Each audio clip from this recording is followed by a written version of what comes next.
মাহফিলগুলো অনেক গুরুত্বপূর্ণ মাহফিল।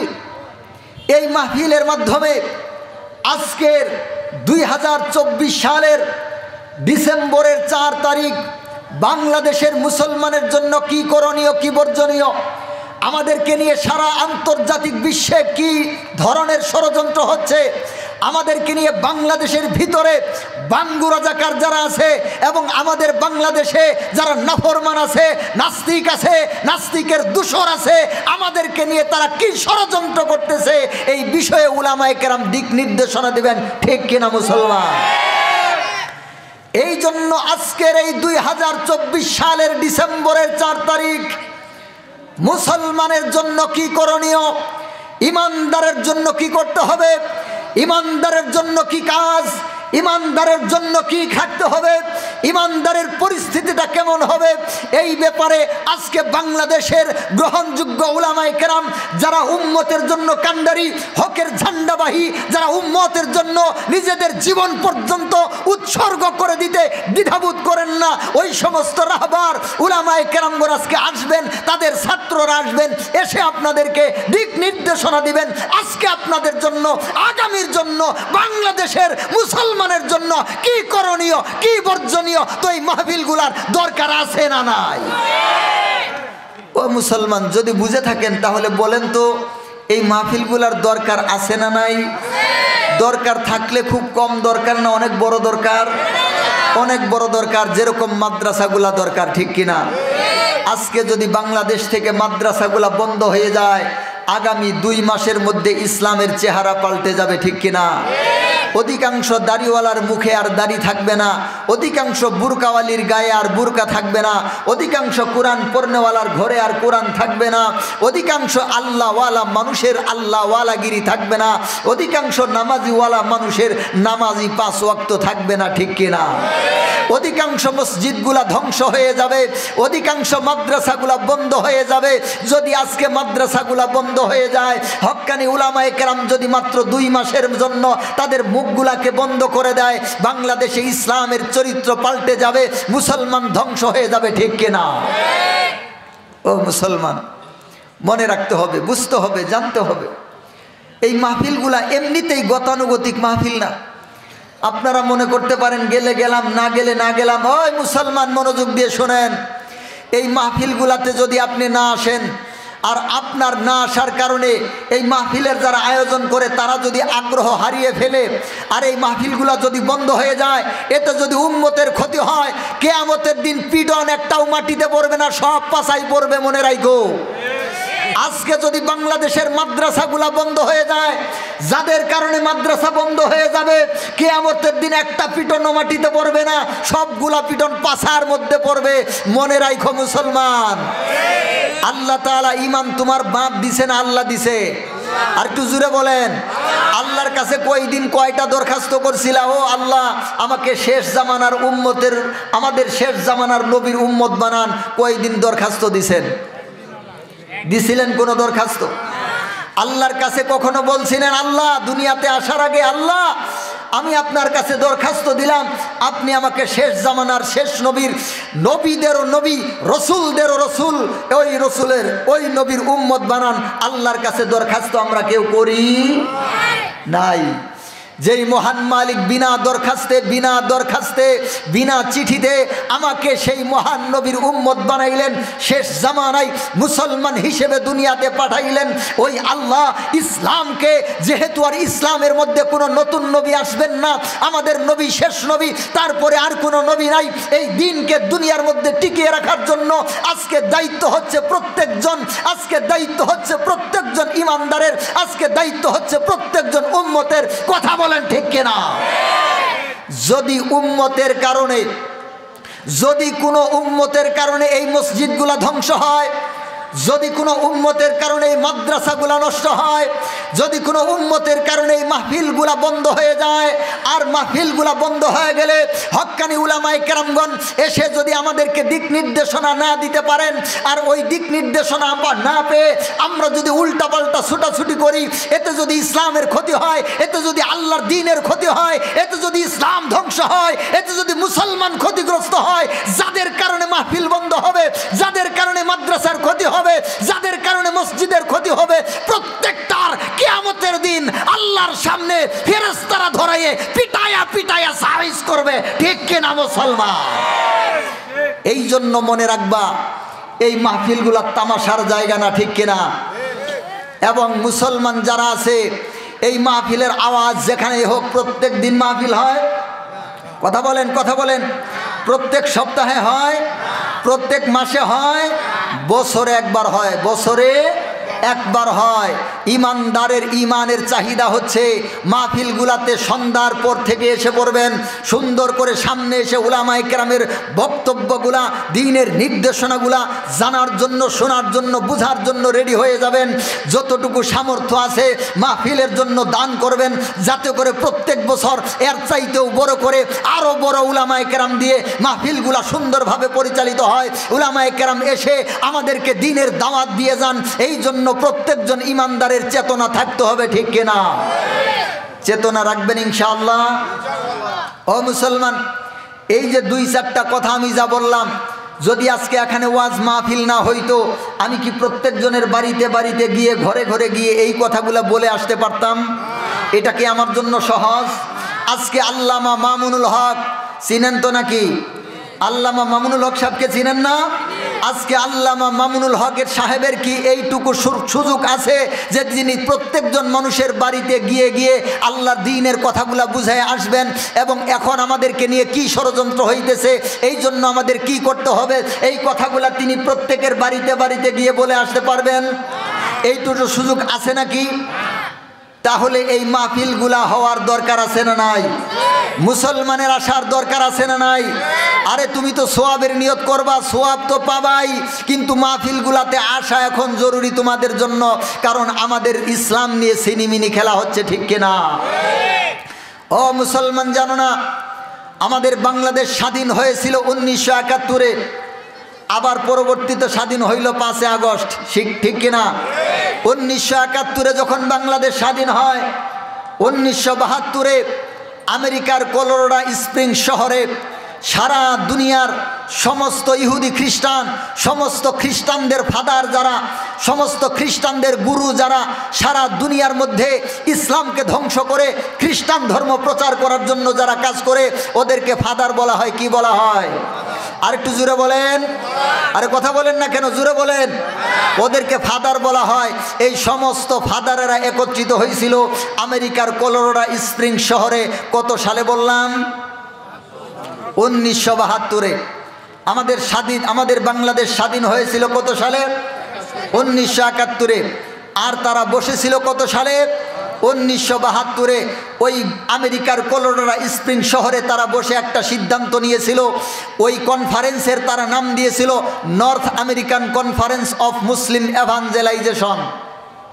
বুঝেন? North American Conference of Muslim Evangelization, এই শিরোনাম দিয়ে তারা সেখানে একটা কনফারেন্স করেছিল। ওই কনফারেন্সের মধ্যে তারা সিদ্ধান্ত নিয়েছিল আগামী 50 বছরের মধ্যে এশিয়া মহাদেশের যেগুলা মুসলমান রাষ্ট্র আছে, বিশেষ করে বাংলাদেশ, পাকিস্তান এবং মুসলমানদের যে বড় বড় দেশগুলো আছে, টাকা দিয়ে, পয়সা দিয়ে, গরু দিয়ে, বাছুর দিয়ে, ডাল দিয়ে, চাল দিয়ে, সব কিছু দিয়ে, চিকিৎসা দিয়ে, সেবা দিয়ে মুসলমানের ভিতর থেকে ইমানকে কেড়ে নিয়ে প্রতি 3 জন মানুষের মধ্যে একজন খ্রিস্টান দেখতে চায়। জোরে বলেন নাউজুবিল্লাহ। সিদ্ধান্তটা কি হয়েছিল? মুসলমান বাড়ানোর জন্য সিদ্ধান্ত? মুসলমান বানানোর জন্য সিদ্ধান্ত, নাকি ইমান কেড়ে নেওয়ার জন্য সিদ্ধান্ত? তারা ঘোষণা দিয়েছিল বাংলাদেশে মুসলমান যদি থাকে আগামী 50 বছর পর 15 কোটি, তাহলে ওখানে 3 ভাগের 1 ভাগ কয় ভাগ হয়? কত হয়? কথা কয় না কেন? 15 কোটির 3 ভাগের 1 ভাগ 5 কোটি। তাহলে অন্তত আগামী 50 বছর পরে যেন 5 কোটি হিন্দু, 5 কোটি খ্রিস্টান বাংলাদেশের জমিনে পাওয়া যায়, এই সিদ্ধান্ত নিয়ে তারা মাঠে নামছিল। এবং এই সিদ্ধান্ত নিয়ে মাঠে নেমে তারা লক্ষ কোটি টাকা পয়সা যা কিছু দরকার, যেখানে যা দরকার সেগুলা দিয়েই তারা তাদের মিশনকে বাস্তবায়ন করার জন্য চেষ্টা করতেছে না বসে আছে? কথা কয় না কেন? ও মুসলমান, এই জন্য আমরা দেখতে পাই বাংলাদেশের বিভিন্ন প্রত্যন্ত এলাকা, যেই সমস্ত এলাকাতে উলামায়ে কেরামের সংখ্যা কম, এই জন্য আমরা দেখতে পাই বাংলাদেশের প্রত্যন্ত অঞ্চল, বাংলাদেশের অনেক পাহাড়ি এলাকা, অনেক নদী এলাকা, যেই সমস্ত এলাকাতে উলামায়ে কেরামের সংখ্যা নাই, উলামায়ে কেরাম নাই, উলামায়ে কেরামের সংখ্যা কম থাকলেও সেখানে বড় কোনো আলেম উলামা নাই, ওই সমস্ত এলাকাতে ওরা হাজার হাজার মুসলমানকে খ্রিস্টান বানিয়ে ফেলেছে। বলেন নাউজুবিল্লাহ। এই যে মাদারগঞ্জ একটা এলাকা আছে, নাম শুনছেন আপনারা? মাদারগঞ্জে মাত্র 2-3 বছর আগে যেই সমস্ত মসজিদগুলাতে 5 ওয়াক্ত নামাজ হইতো, মসজিদগুলাতে জুমার নামাজ হইতো, 5 ওয়াক্ত নামাজে মসজিদে আজান হইতো, আল্লাহু আকবারের ধ্বনি মসজিদ থেকে চলে আসতো, মানুষেরা দলে দলে গিয়ে নামাজ আদায় করত। আজকে 2 থেকে 3 বছর পর ওই মসজিদগুলা বন্ধ হয়ে গেছে, মসজিদগুলাতে তালা লাগানো হয়ে গেছে, একটাও মুসলমান নাই, সবগুলা খ্রিস্টান হয়ে গেছে। বলেন নাউজুবিল্লাহি মিন যালিক। ও মুসলমান শুনে রাখেন, দীর্ঘ 15টা বছর আমাদের উপরে দিল্লির দাসী ছিল, ঠিক কিনা? আর একটু জোরে বলেন। দিল্লির দাসী হাসিনা দীর্ঘ 15 বছর আমাদের বাংলাদেশে ছিল, আমাদের ইসলামকে ধ্বংস করার জন্য, ইসলামকে তুলে দেওয়ার জন্য, ঈমানকে মিটিয়ে দেওয়ার জন্য, কোরআনকে ধ্বংস করার জন্য। এই 15টা বছর যা করণীয়, যেখানে যা করা দরকার, উলামায়ে কেরামদেরকে হত্যা করে, উলামায়ে কেরামদেরকে জেল জুলুমের শিকার করে, উলামায়ে কেরামকে নির্যাতন করে, উলামায়ে কেরামকে গুম করে, উলামায়ে কেরামকে খুন করে, সে 15টা বছরে আমাদের বাংলাদেশে ইসলামকে ধ্বংস করার জন্য প্রত্যেকটা সেক্টরে, বড় থেকে ছোট জায়গায়, সব জায়গায় নাস্তিক আর নাস্তিকদের দূষরদেরকে বসিয়ে গেছিল, ঠিক কিনা? আমাদের বাংলাদেশের শিক্ষা ব্যবস্থাকে ধ্বংস করে, যাতে করে আমাদের ভবিষ্যৎ মুসলমানের বাচ্চারা, ভবিষ্যতের মুসলমান সন্তানেরা আল্লাহর জন্য জানবাজ মুসলমান না হতে পারে, এই জন্য সে আমাদের ইসলামের শিক্ষাকেও ধ্বংস করার পায়তারা করেছিল। আমাদের জেনারেল শিক্ষাকে তো ধ্বংস করেই দিয়েছে, ঠিক কিনা? আমরা সন্তানদেরকে মোবাইল থেকে বাঁচায় রাখতাম, যাতে করে ছেলেরা মোবাইল না ধরে, কারণ মোবাইলের মধ্যে অনেক উল্টাপাল্টা কিছুও পাওয়া যায়, যাতে করে ছেলেরা ভালো থাকে, মোবাইল যেন না নেয়, এই জন্য আমরা চেষ্টা করতাম। কিন্তু দিল্লির দাসী আমাদের সন্তানদেরকে ধ্বংস করার জন্য, আমাদের সন্তানের ইজ্জতকে ধ্বংস করার জন্য, আমাদের সন্তানের চরিত্রকে ধ্বংস করার জন্য সে প্রত্যেকের হাতে হাতেই মোবাইলের ব্যবস্থা করেছিল, ঠিক কিনা? আবার সেই মোবাইলগুলো আমাদের ঘামের টাকায় কিনে দিতে বাধ্য হয়েছি। ওই সন্তানেরা যখন এসে বলেছে, আব্বা মোবাইল কিনে দেওয়া লাগবো, মাথা গরম না ঠান্ডা? আর একটু জোরে বলেন, কেন গরম? আমরা চাইতেছিলাম আমাদের সন্তানেরা যেন মোবাইলের আসক্ত না হয়, ঠিক কিনা? কিন্তু যখন স্যারেরা বলেছে মোবাইল কিনা লাগবো, ছেলে যখন এসে বলছে, আব্বা আমারে মোবাইল কিনে দেওয়া লাগবো, আপনার তো মাথায় 100% গরম। এবার ছেলে বলতেছে, আব্বা গরম হয়ে লাভ নাই, স্যার বলছে। এবার স্যারের কাছে যখন আপনি যোগাযোগ করলেন, স্যার আপনারা নাকি মোবাইল কিনতে বলেছেন, স্যার বলে ওইটা আমরা বলি নাই, হাসিনা খালাই বলছে। কথা কয় না? ওইটা আমরা বলি নাই, হাসিনা খালাই বলছে।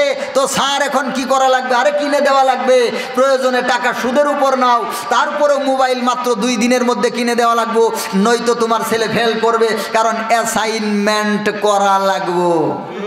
কি করা লাগবো? কথা বলেন, কথা বলেন, কি করা লাগবো? অ্যাসাইনমেন্ট করা লাগবো। এবার সুদের উপর হোক আর ঘুষের উপর হোক আর যার উপরেই হোক, টাকা নিয়ে ছেলেকে মেয়েকে মোবাইল কিনে দিছেন, কিসের লেখা, কিসের পড়া, কিসের অ্যাসাইনমেন্ট? সর্বপ্রথমই খুলে ফেসবুকের আইডি, ঠিক কিনা? তারপরে শুরু হয়ে গেছে ফেসবুকের মধ্যে একটা খুলে তার রিয়েল আইডি, 5টা খুলে তার ফেক আইডি। এই যে দেখেন, নাম হেরাই বলতেছে, ঠিক কিনা? ও মুসলমান, আমি কথাগুলাকে মজার ছলে বলতেছি না, আমি কথাগুলাকে বুঝার জন্য বলতেছি। আজকে বাংলাদেশের উলামায়ে কেরাম আপনাদেরকে নিয়ে বড় চিন্তিত, আজকে উলামায়ে কেরাম আমাদের বাংলাদেশ নিয়ে বড় চিন্তিত, কারণ আমরা ভারতের পেটের মধ্যে আছি, আর ইন্ডিয়া সব সময় চায় মুসলমানকে ধ্বংস করে আমাদের প্রত্যেকটা মসজিদকে ওরা মন্দির বানাবে, ঠিক কিনা? শুধু মন্দিরের নিচে নাকি লিঙ্গ পাওয়া যায়, শিবের লিঙ্গ পাওয়া যায়। কি পাওয়া যায়? মসজিদের নিচে কি পাওয়া যায়? শিবলিঙ্গ পাওয়া যায়, শিবলিঙ্গ। আল্লাহ জানে ওদের শিবের লিঙ্গ কয় হাজার ছিল, কয় লক্ষ, কয় কোটি ছিল। শিবের লিঙ্গের কথা বলে আমাদের বাবরি মসজিদকে ধ্বংস করে দিয়েছে, ঠিক কিনা? শিবের লিঙ্গের কথা বলে এবার বিভিন্ন জায়গার মসজিদগুলোকে ওরা ধ্বংস করে মন্দির বানানোর পায়তারা করতেছে, ঠিক কিনা? আমাদের বাংলাদেশেও অস্থিতিশীল পরিবেশ শুরু হয়েছে।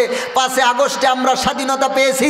আজকে বাংলাদেশের স্বাধীনতার সাথে মুসলমানদের ঈমানের জড়িত আছে। বাংলাদেশের স্বাধীনতা যদি বিলীন হয়ে যায়, মুসলমান ঈমান ঠিক রাখা মুশকিল হয়ে যাবে।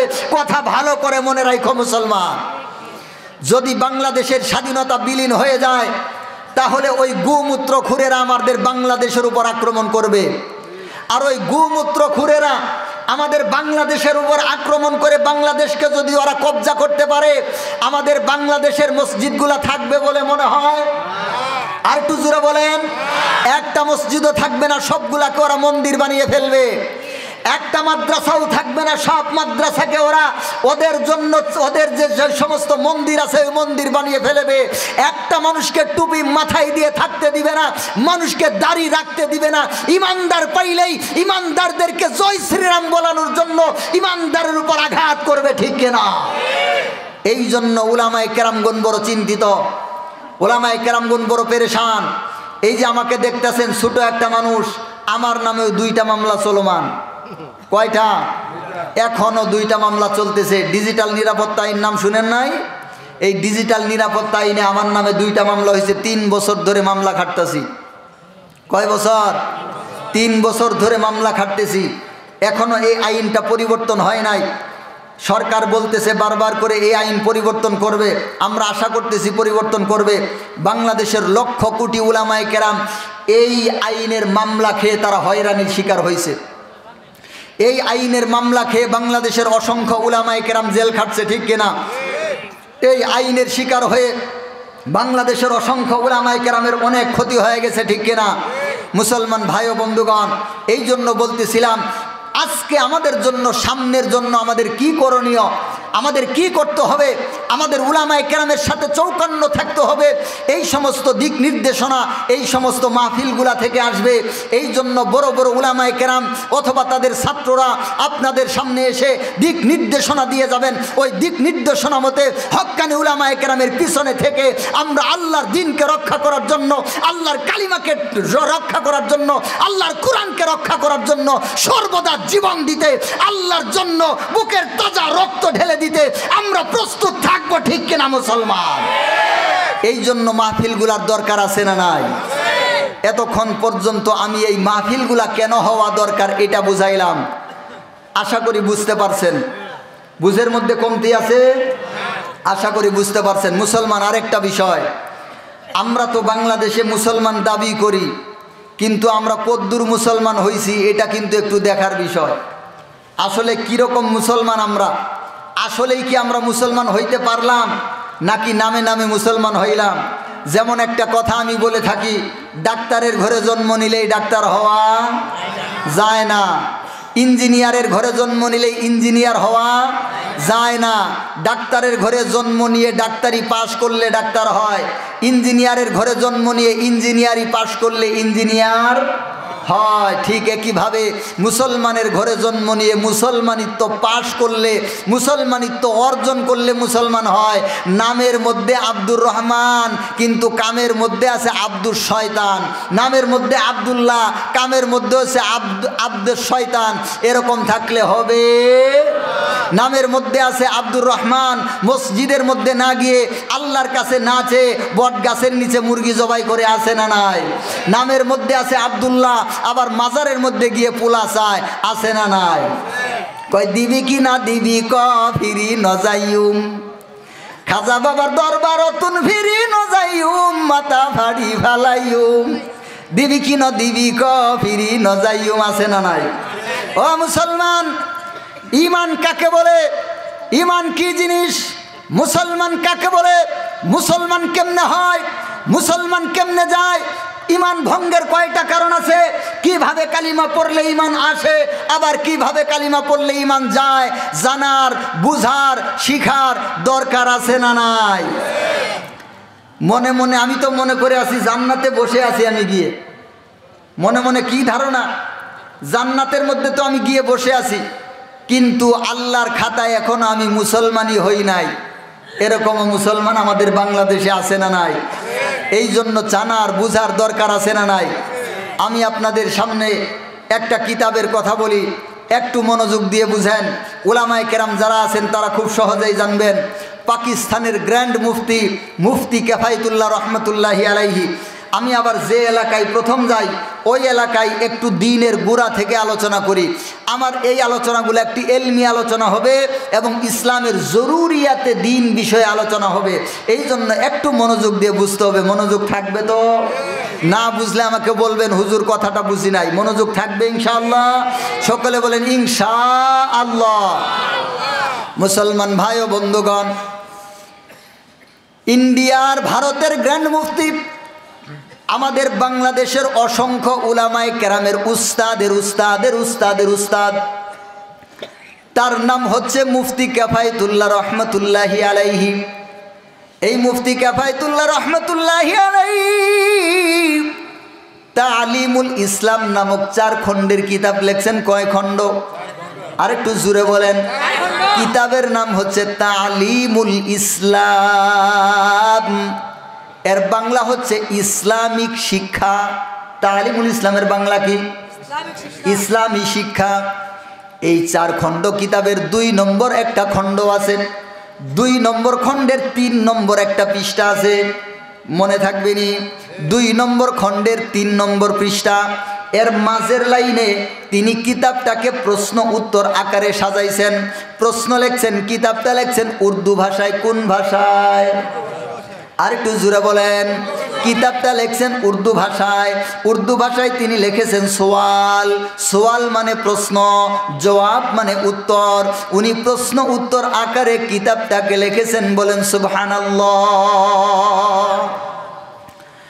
মুসলমান, কিতাবটাকে তিনি উর্দু ভাষায় সোয়াল জবাবের আকারে লিখিয়া মুসলমানকে বোঝানোর জন্য, মুসলমানের সন্তানদেরকে পড়ানোর জন্য তিনি দিয়েছেন। ওই কিতাবের মধ্যে তিনি একটা প্রশ্ন লিখেছেন। 2 নম্বর খণ্ডের 3 নম্বর পৃষ্ঠা লিখেছেন सवाल माने प्रश्न, किया बगैर माना और मतलब समझे हुए सिर्फ जबान से कलिमा पढ़ लेने से आदमी मुसलमान हो जाता है। এটা হচ্ছে তার প্রশ্ন। এর বাংলা শুনেন। अर्थ एवं उद्देश्य बुझा व्यतीत শুধুমাত্র মুখে মুখে কালিমা পড়ে নিলেই কি মানুষ মুসলমান হয় নাকি? এটা হচ্ছে প্রশ্ন। কালিমার অর্থ এবং উদ্দেশ্য কয়টা জিনিস? আরে উত্তর দিয়ে দিছি। কালিমার একটা হচ্ছে অর্থ আর একটা হচ্ছে উদ্দেশ্য। লা ইলাহা ইল্লাল্লাহু মুহাম্মাদুর রাসূলুল্লাহ সাল্লাল্লাহু আলাইহি ওয়াসাল্লাম, এটা হচ্ছে কালিমা। এই কালিমা এটা কি বাংলা ভাষায় নাকি? কথা কয় না কেন? কালিমাটা কোন ভাষায়? কালিমাটা হচ্ছে আরবি ভাষায়। এই আরবি ভাষার কালিমাটা, এই আরবি ভাষার কালিমাটার একটা অর্থ আছে না নাই? আবার একটা উদ্দেশ্য আছে না নাই? ও মুসলমান, মুফতি কিফায়েতুল্লাহ রহমতুল্লাহি আলাইহি বলতেছেন, ও দুনিয়ার মুসলমানেরা শুনিয়া রাখো, এই কালিমার একটা অর্থ আছে, একটা উদ্দেশ্য আছে। যদি কোনো ব্যক্তি অর্থও বুঝে নাই, উদ্দেশ্যও বুঝে নাই, অর্থটাও জানলো না, উদ্দেশ্যটাও জানলো না, অর্থটাও বুঝলো না, উদ্দেশ্যটাও বুঝলো না, শুধুমাত্র মুখে মুখে কালিমা পড়ছে লা ইলাহা ইল্লাল্লাহু মুহাম্মাদুর রাসূলুল্লাহ, ওই ব্যক্তি মুসলমান হয়েছে নাকি? এটা হচ্ছে প্রশ্ন। প্রশ্নটা বুঝছেন? আপনারা কি বলেন? অর্থ এবং উদ্দেশ্য বোঝা ছাড়া শুধু মুখে মুখে কালিমা পড়লেই মুসলমান হবে নাকি? আপনারা তো না বলতেছেন।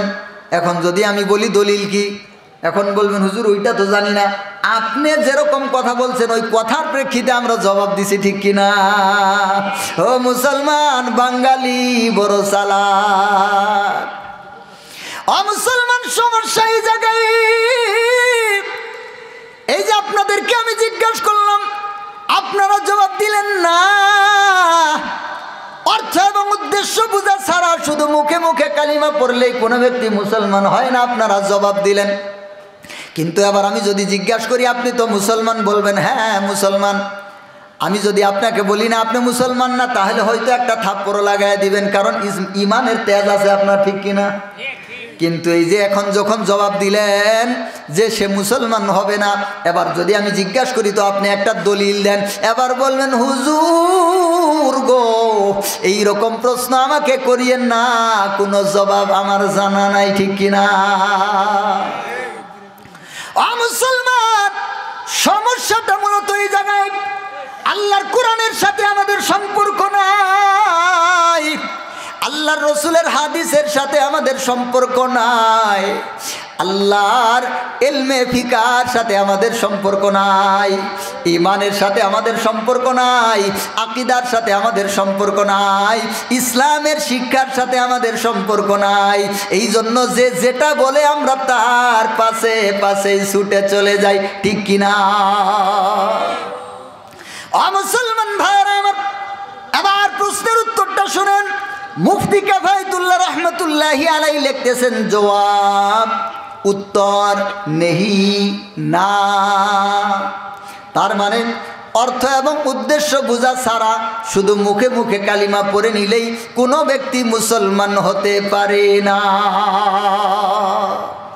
ও মুসলমান ভাইরা আমার, এবার কি ওয়াজটা ঘাড়ের উপর পড়লো কিনা? কথা কয় না কেন?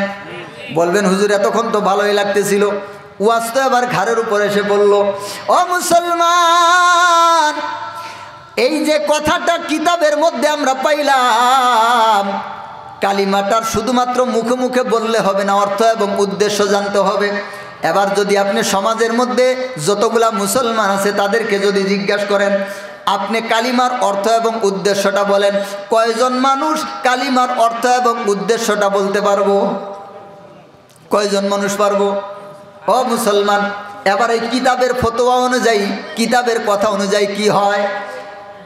এই কিতাবের কথা অনুযায়ী কি পাওয়া যায়?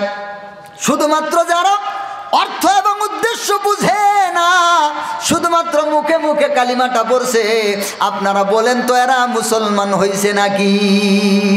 এই জন্য আমি মাঝে মাঝে কই এরা হচ্ছে হাওয়ার মিঠাই মুসলমান, ঠিক কিনা?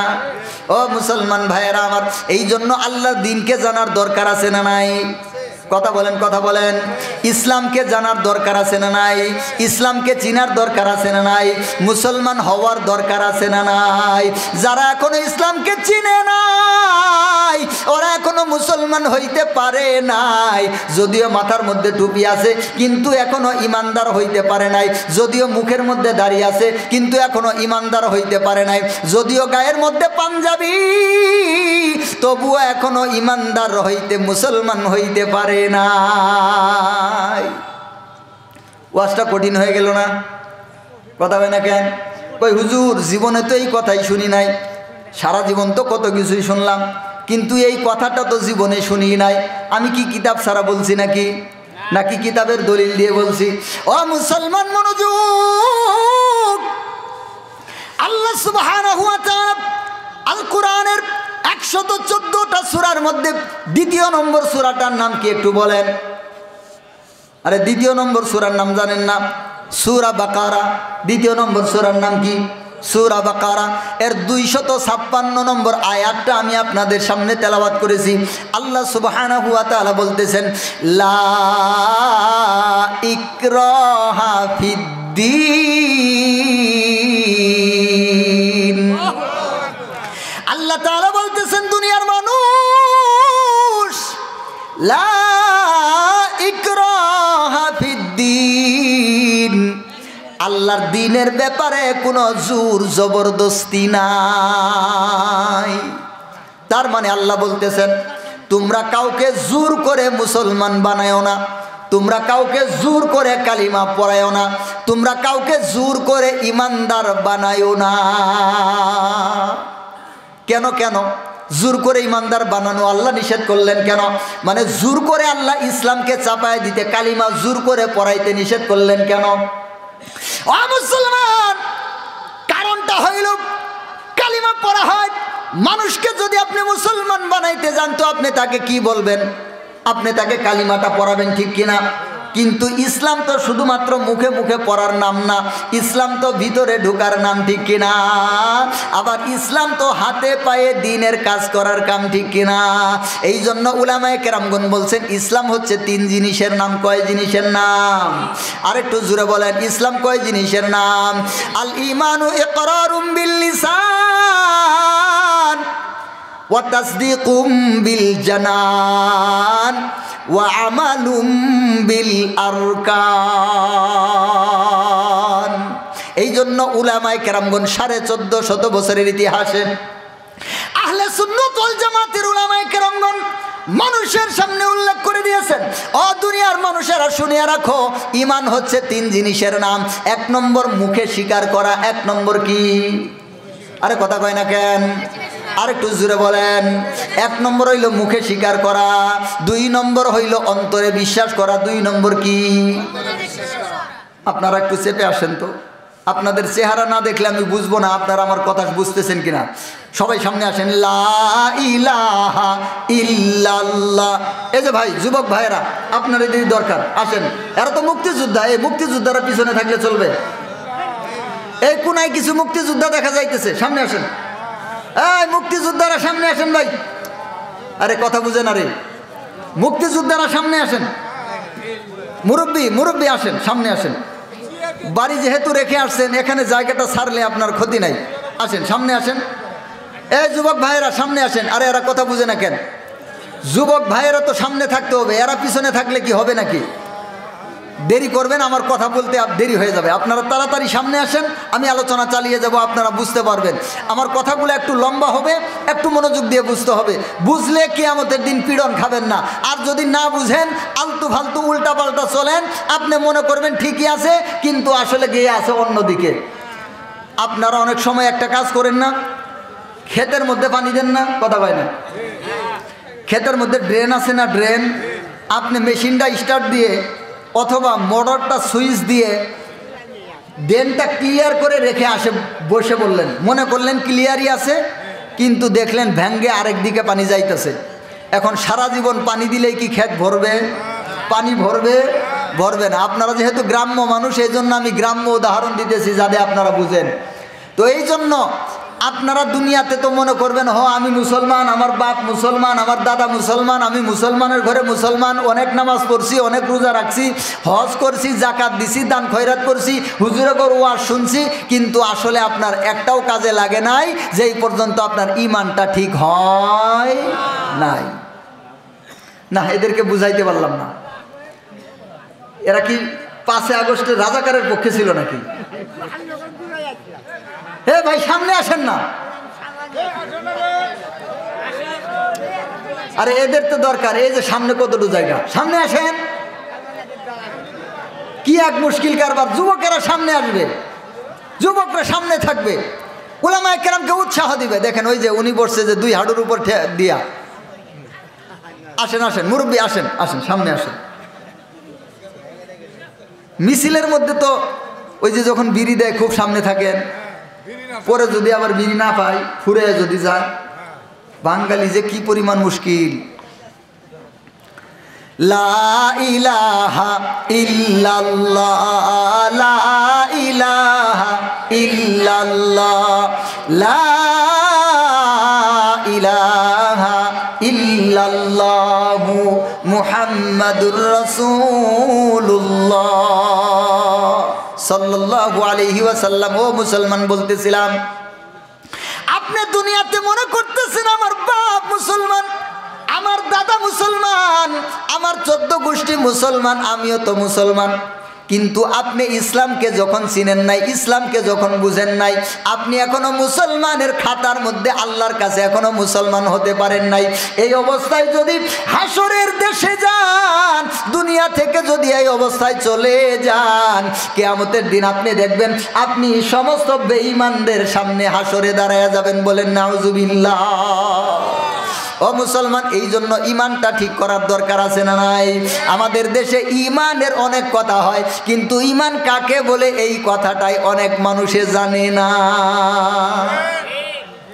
ও মুসলমান, বুঝেন, আল্লাহ তাআলা সূরা বাকারার 256 নম্বর আয়াতের মধ্যে বলতেছে,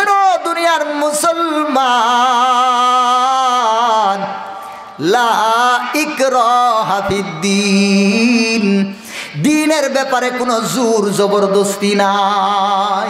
তার মানে তোমরা কাউকে জোর করে মুসলমান বানাইতে যাও না। কারণটা কি? কারণটা দেখেন, একটু হিসাব করে দেখেন। কারণ কোনো ব্যক্তিকে আপনি জোর করে কালেমা পড়াইলেন, সে মুখে মুখে কালেমা পড়লো, কিন্তু কালেমাটা তার ভিতরে কলিজার মধ্যে গেল না, কিন্তু কালিমার কাজ সে হাতে পায়ে করলো না, তাহলে সে মুসলমান হইতে পারে নাই। তো তাকে কালিমা পড়াই লাভটা কি হইল? কথা কয় না? কালিমা পড়াই লাভটা কি হইল? এই জন্য আল্লাহ তাআলা এই কথা বলেছেন। এই জন্য কথাটাকে বুঝেন। উলামায়ে কেরামগণ বলেছেন ঈমান হচ্ছে 3 জিনিসের নাম। 1 নম্বর মুখে মুখে স্বীকার করতে হবে, আমানতু বিল্লাহি ওয়া মালাইকাতিহি ওয়া কুতুবিহি ওয়া রুসুলিহি ওয়াল ইয়াউমিল আখির ওয়াল কদরি খাইরিহি ওয়া শাররিহি মিনাল্লাহি তাআলা ওয়াল বা'থি বা'দাল মাউত।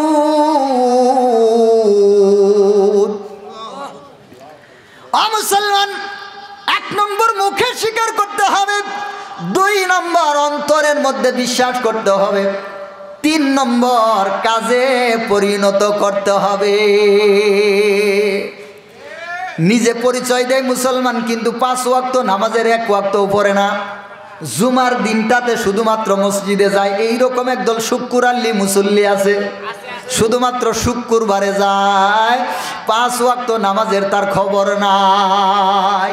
ও মুসলমান, মুসলমান যদি কেউ পরিপূর্ণ আল্লাহর কাছে হতে চায়, তাহলে নামাজকে ছেড়ে দিয়ে আল্লাহর কাছে মুসলমান হওয়ার উপায় নাই। কিন্তু আমাদের বাংলাদেশে একদল আছে, ওদের বলে নামাজ পড়া লাগে না। নিরিখ বান্দরে 2 নয়নে, নিরিখ বান্দরে 2 নয়নে, ভুইল না মন, ভুইল না তারে। আছে না নাই? ওরা মসজিদে আসে না, মসজিদে আসে না। ওরা বলে জীবনে নামাজ পড়বো একবার। ওরা নামাজকে 3 ভাগ করছে। কয় ভাগ? ওরা নামাজকে 3 ভাগ করছে, ওয়াক্তিয়া, দায়মিয়া, কায়েমিয়া। এই ওয়াক্তের নামাজ শরীয়ত ওয়ালারা পড়বে। ওরা নাকি এখন মারেফত ওয়ালা হয়ে গেছে, ওদের নাকি আর নামাজ পড়া লাগে না। এই রকম একদল নাফরমান বাংলাদেশে আছে না নাই? ও মুসলমান, আল্লাহর নবীর চাইতে বড় মারেফত ওয়ালা আছে নাকি? আল্লাহ নবী শেষ সময়ে ইন্তিকালের আগে প্রায় 6 মাস পর্যন্ত আল্লাহর নবী অসুস্থ ছিলেন। আল্লাহর নবী অসুস্থ হয়ে গিয়েছিলেন। আল্লাহর নবী সাল্লাল্লাহু আলাইহি ওয়াসাল্লামের সামনে যখন নামাজের ওয়াক্ত এসে গেল, হযরত আয়েশার ঘরের মধ্যে আল্লাহর নবী, এবার যখন নামাজের সময় হয়ে গেছে, আল্লাহর নবী আবার সাহাবায়ে কেরামকে জানাই দিলেন, ও আমার সাহাবীরা শুনো, নামাজ বন্ধ রাখার সুযোগ নাই, নামাজ বন্ধ রাখার সুযোগ নাই। আবু বকরকে বলো, আবু বকর আমার জায়গার মধ্যে দাঁড়াইয়ে নামাজ শুরু করে দিবে। আবু বকর ইমামতি শুরু করবে, আর আমার মুসলমান তার পিছনে নামাজে দাঁড়ায়া যাবে। বলেন সুবহানাল্লাহ। হযরত আবু বকর যখন নামাজের মধ্যে ইমামতির জায়গায় দাঁড়ায় গেছে, হযরত আবু বকর দিল নরম। হযরত আবু বকর চোখ দিয়ে পানিগুলো আসতেছে, হায় রে, আল্লাহর নবীর জায়গায় দাঁড়ায় আমি কিভাবে ইমামতি করি। হযরত আবু বকর বড় নরম দিলের মানুষ ছিলেন, কিন্তু আল্লাহর নবী তো বলেছেন করার কিছু নাই, এবার ইমামতিতে দাঁড়ায় গেছে। বলেন সুবহানাল্লাহ। আল্লাহর নবী সাল্লাল্লাহু আলাইহি ওয়াসাল্লাম সাহাবায়ে কেরামকে বললেন, সাহাবী, ও আমার বিবি। আল্লাহর নবীর বিবিগণ আল্লাহর নবীর সঙ্গে ছিলেন। আল্লাহর নবী ডাকলেন, ও আমার বিবি, জানালার পর্দাটা একটু সরায়া দাও, আমি একটু মুসলমানদেরকে দেখি। যখন জানালার পর্দাটা সরায়া দেওয়া হলো, আল্লাহর নবী নিজের চোখে তাকায় দেখতেছেন আবু বকর ইমামতি করে, আর সাহাবায়ে কেরামগণ তার পিছনে একতেদা করে নামাজে দাঁড়ায় গেছে।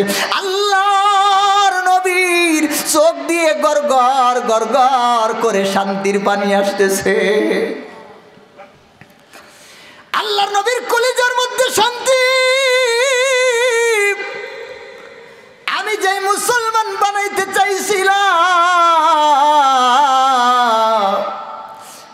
আমি জীবদ্দশাতেই ওই মুসলমান দেখে যাইতে পারতেছি। মুসলমানেরা নামাজের মধ্যে দাঁড়ায় গেছে, হযরত আবু বকর ইমামতিতে দাঁড়ায় গেছে, তাকবীর দিয়ে মসজিদের মধ্যে মুসলমানেরা নামাজ পড়তেছে। আল্লাহর নবীর চোখ দিয়ে পানি মুবারক টপ টপ করে আল্লাহর নবীর চোখ দিয়ে পানি এসে গেছে। ও মুসলমান, আল্লাহর নবীর এটা দুঃখের পানি না সুখের পানি? আর একটু জোরে বলেন। এটা কিন্তু আল্লাহর নবীর দুঃখের চোখের পানি ছিল না, এটা ছিল সুখের চোখের পানি, ঠিক কিনা? আল্লাহর নবীর কলিজার মধ্যে বড় শান্তি লাগছে, বড় শান্তি। আল্লাহর নবীর কলিজার মধ্যে বড় ভালো লাগছে, বড় ভালো। আল্লাহর নবীর কলিজার মধ্যে বড় সুখ। আমি যাই মুসলমান রেখে যাইতেছি, আমি দুনিয়াতে চিরদিন থাকব না। আমার ইমানদার উম্মতেরা এইভাবেই ইসলামকে পালন করবে, বলেন সুবহানাল্লাহ। মুসলমান, আল্লাহর নবীর কলিজার মধ্যে প্রশান্তি, আল্লাহর নবীর কলিজার মধ্যে বড় শান্তি। এই জন্য আল্লাহর নবীর চোখ দিয়ে পানি বেয়ে বেয়ে পড়তেছে। এবার আল্লাহর নবী দুইজন সাহাবীকে হুকুম দিলেন, ও আমার সাহাবীরা শোনো, আমি চাই আমি আমার আবু বকরের পিছনে নামাজে দাঁড়াইয়া যাব, বলেন সুবহানাল্লাহ। আল্লাহর নবী দুইজন সাহাবীর কাঁধের মধ্যে ভর দিয়ে, আল্লাহর নবীর পা তখন চলে না, আল্লাহর নবী তার পাটাকে চালাইতে পারতেছেন না। আল্লাহর নবী অসুস্থ, আল্লাহর নবী অসুস্থ হয়ে গেছেন। আল্লাহর নবীর দুইটা পা দিয়া তিনি নিজে হাঁটতে পারেন না। তিনি দুইজন সাহাবীর কাঁধের মধ্যে ভর দিয়া দুইটা পা হেসরে হেসরে মসজিদের মধ্যে জামাতে শরীক হয়ে গেছেন, বলেন সুবহানাল্লাহ।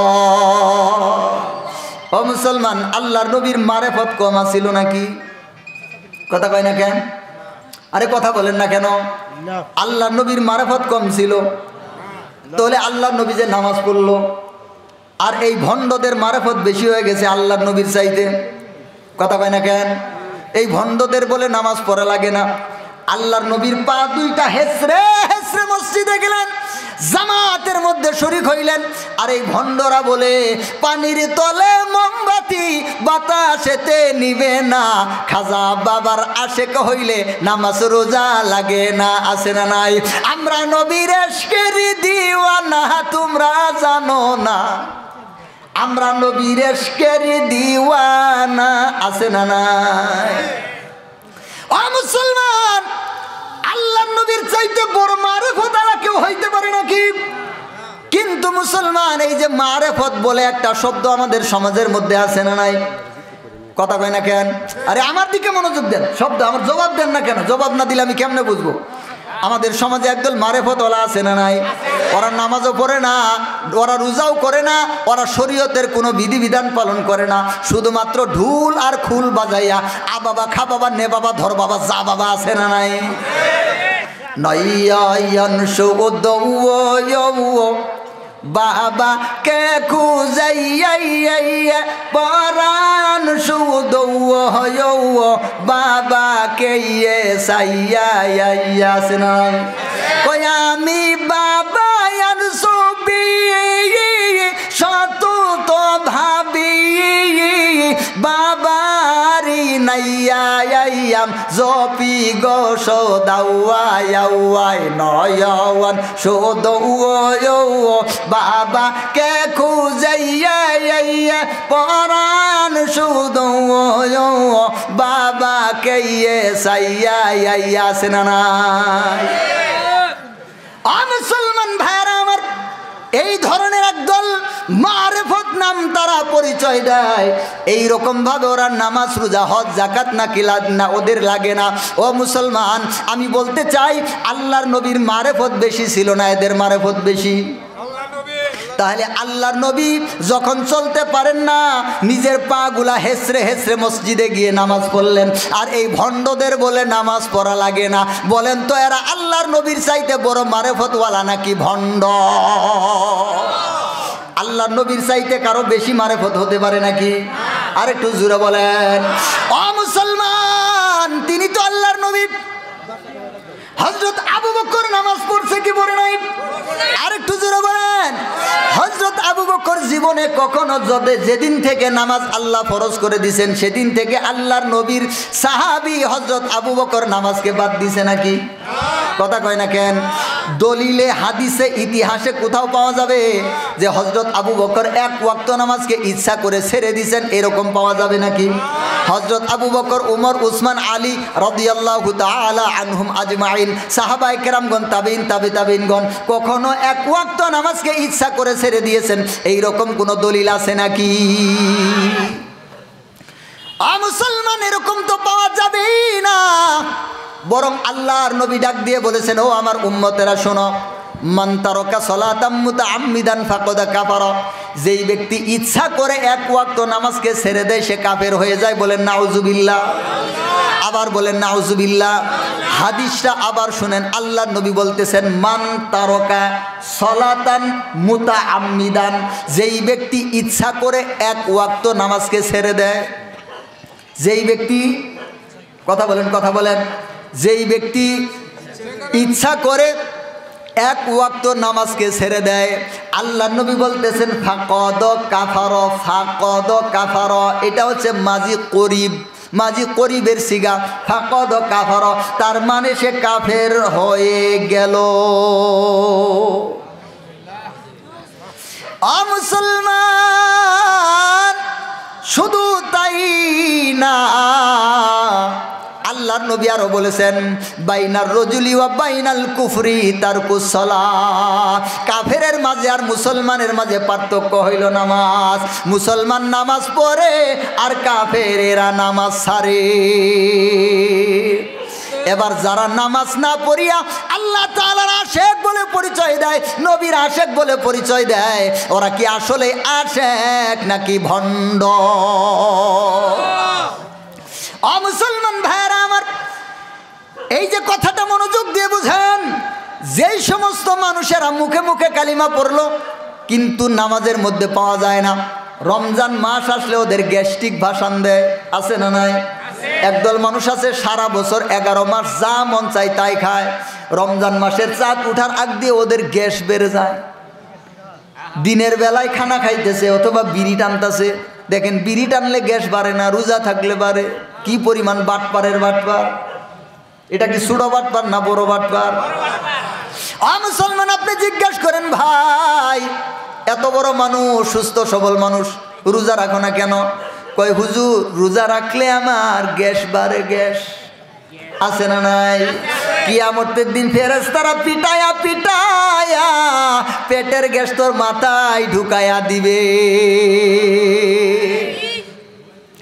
মুসলমান বলতেছিলাম, ওলামায়ে কেরামগণ বলতেছেন, ঈমান হচ্ছে 3 জিনিসের নাম। আল ঈমানু ইকরারুম বিল লিসান, 1 নম্বর ঈমান হচ্ছে মুখে স্বীকার করা, মুখে স্বীকৃতি দেওয়া। 2 নম্বর হচ্ছে অন্তরে বিশ্বাস করা, কোনো প্রকার সন্দেহ যেন না থাকে, আল্লাহ এক, অদ্বিতীয়, তার কোনো শরীক নাই। এই যে 7টা বিষয়ের প্রতি ঈমান রাখতে হয়। ঈমানে মুফাসসাল আপনারা শুনেন নাই? ঈমানে মুফাসসালের মধ্যে যেই 7টা বিষয়ের কথা বলা হয়েছে, এই 7টা বিষয়ের প্রতি ঈমান আনতে হবে। এই 7টা বিষয়ের প্রতি ঈমান এনে এর প্রতি নিজের কাজ করতে হবে। নামাজ, রোজা, হজ, যাকাত, দান, খয়রাত, সদকা, ইসলামের জন্য জিহাদ, ইসলামের জন্য জীবন দেওয়া, যতগুলো কাজ ইসলামের মধ্যে আছে এই কাজগুলা এবার শরীর দ্বারা হাতে পায়ে করতে হবে। তাহলে একজন ব্যক্তি পরিপূর্ণ ঈমানদার হবে, এছাড়া পরিপূর্ণ ঈমানদার হবে না। এবার যারা নামাজ পড়ে না, এই কথা অনুযায়ী কি বোঝা যায় এরা ঈমানদার নাকি? কথা কয় না কেন? যারা নামাজ নাই, রোজা নাই, হজ নাই, যাকাত নাই, আল্লাহ নাই, রসুল নাই, শুধু আ বাবা, খা বাবা, নে বাবা, ধর বাবা, যা বাবা, শুধুমাত্র এই রকম যারা আছে, অথবা আমাদের দেশে একদল মুসলমান আছে, ওরা পশ্চিম দিকে আছার খাইলেও হাতের মধ্যে ট্যাক লাগায় পূর্ব দিকে পড়ে। পশ্চিমের সাথে এত বড় দুঃসম্পর্ক, এত বড় দুশ্মন আছে না নাই? বছরে, সারা বছরে একটা দিনও মসজিদে যায় না। 2টা ঈদের নামাজ, শুধুমাত্র 2টা ঈদের নামাজে যায়। আবার এমনও কপাল পুরা আছে, ওই ঈদের 2টা নামাজও না পড়িয়া জুয়া খেলতে যায়, আছে না নাই? ও মুসলমান, এরা যদি বলে আমরা পাক্কা মুসলমান, আমরা খাঁটি মুসলমান, ও মুখে মুখে দাবি করলেই হবে নাকি? মুসলমান ভাইরা আমার, এই জন্য আল্লাহ সুবহানাহু ওয়া তাআলা বললেন লা ইকরাহা ফিদ্দীন, ইসলামের ব্যাপারে কোনো জোর জবরদস্তি নাই, কাউকে জোর করে কালিমা পড়াইতে যায়ও না। এরপরে দেখেন আল্লাহ কি কয়, আল্লাহ তাআলা বলতেছেন কদ তাবায়্যানার রুশদু মিনাল গায়্যি, বাতিল থেকে সত্য আলাদা হয়ে গেছে, মিথ্যা থেকে সত্য আলাদা হয়ে গেছে, বাতিল থেকে হক আলাদা হয়ে গেছে।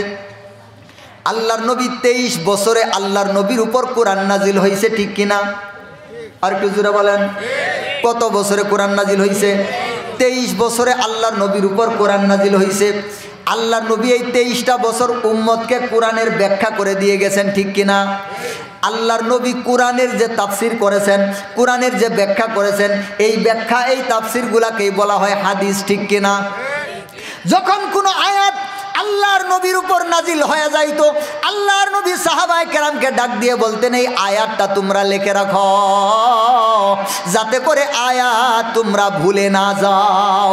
সাহাবায়ে কেরামরা সঙ্গে সঙ্গে আল্লাহর আয়াতটাকে লিখে রাখতেন। এরপর আল্লাহর নবী জানায় দিতেন, ও আমার উম্মতেরা শুনো, ও আমার সাহাবীরা শুনো, আল্লাহ এই আয়াতটা বললেন, এর মানে হচ্ছে এটা, এর অর্থ হচ্ছে এটা, এর উদ্দেশ্য হচ্ছে এটা। আল্লাহর নবী এইভাবে বলে বলে উম্মতকে তাফসীর করে দিয়েছেন। বলেন সুবহানাল্লাহ। আল্লাহর নবীর কোরআনেও ওই তাফসীরগুলাকে কি বলা হয়? আরে এই মুহূর্তেই তো বললাম, আল্লাহর নবীর কোরআনের ওই ব্যাখ্যাগুলাকে, ওই তাফসীরগুলাকেই বলা হয় হাদিস। এবার আল্লাহ তাআলা বলতেছেন কদ তাবায়্যানার রুশদু মিনাল গায়্যি, হক থেকে বাতিল আলাদা হয়ে গেছে, বাতিল থেকে হক আলাদা হয়ে গেছে, মিথ্যা থেকে সত্য আলাদা হয়ে গেছে। কিভাবে হয়ে গেছে? ওই যে মুসলমান, লক্ষ্য করে দেখো, আবু জাহেল, আবু লাহাব, উতবা, সাইবা, ওরা মূর্তির সামনে অখণ্ড মণ্ডলং আকরং ব্যাপতং জগতং চরচর ঈশ্বর সর্বভূতানাং ঋগ্দেশ অর্জুন তিষ্ঠতি ব্রাহ্মণ সর্বভূতানি যন্ত্রানুদানি মায়া তুমিও শরণগচ্ছ সর্বভাবে নবরত ওম শান্তি। এইরকমভাবে ওরা মূর্তির সামনে আবাদত করছে, ঠিক কিনা? আবু জাহেল, আবু লাহাব, উতবা, সাইবা মূর্তির সামনে ওরা চাইছে, ঠিক কিনা? বৃষ্টি নাই, মূর্তির সামনে চাইছে, কথা কয় না কেন? সন্তান নাই, মূর্তির সামনে চাইছে, ঠিক কিনা?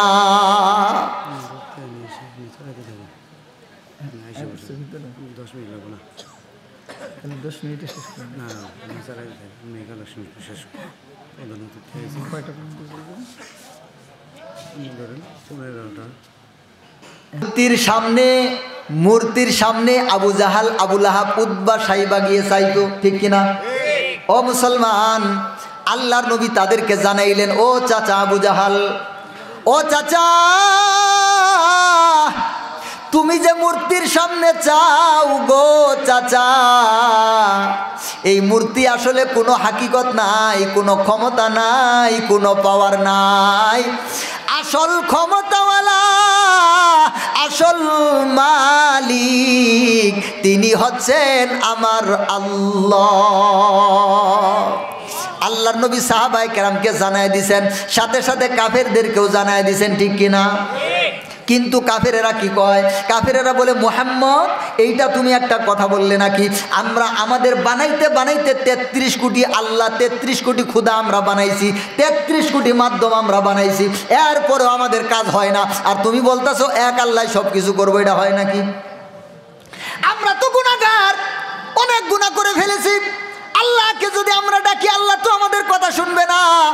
এই জন্য দেখো, এই যে আছে লাত, উজ্জা, হুবল, মানাত, এরা হচ্ছে আল্লাহর খাঁটি বান্দা, এরা হচ্ছে আল্লাহর কাছের বান্দা, এরা হচ্ছে আল্লাহর মনোনীত বান্দা। আমরা এদের কাছে কমু আর এরা আল্লাহর কাছে কমু।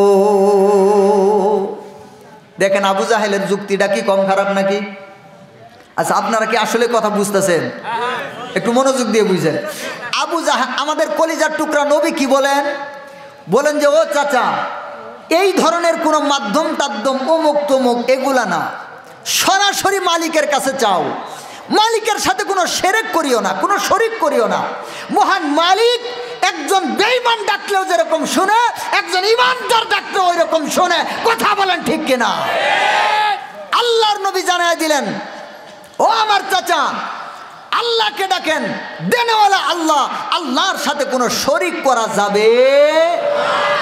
আবু জাহেল কয়, মুহাম্মদ তোমার আসলে বুদ্ধি কম, তুমি আমাদের ধর্ম থেকে দূরে সরে গেছো, তুমি আসলে বুঝো না, তুমি জাদুকর, তুমি অমুক, তুমি কুমুক, নানান কথা বলছে কি বলে নাই? আবু জাহেলের যুক্তি কি? আবু জাহেল কয়, মুহাম্মদ শুনো, আমরা তো পাপী বান্দা, গুনাহগার বান্দা, কত গুনাই না করছি, এখন যদি সরাসরি আল্লাহকে ডাকি, আল্লাহ আমগোর কথা শুনবো না। এই জন্য এই যে এরা আছে না, লাত, উজ্জা, হুবল, মানাত, এরা হচ্ছে আল্লাহর খাঁটি বান্দা, এরা হচ্ছে আল্লাহর পেয়ারা বান্দা।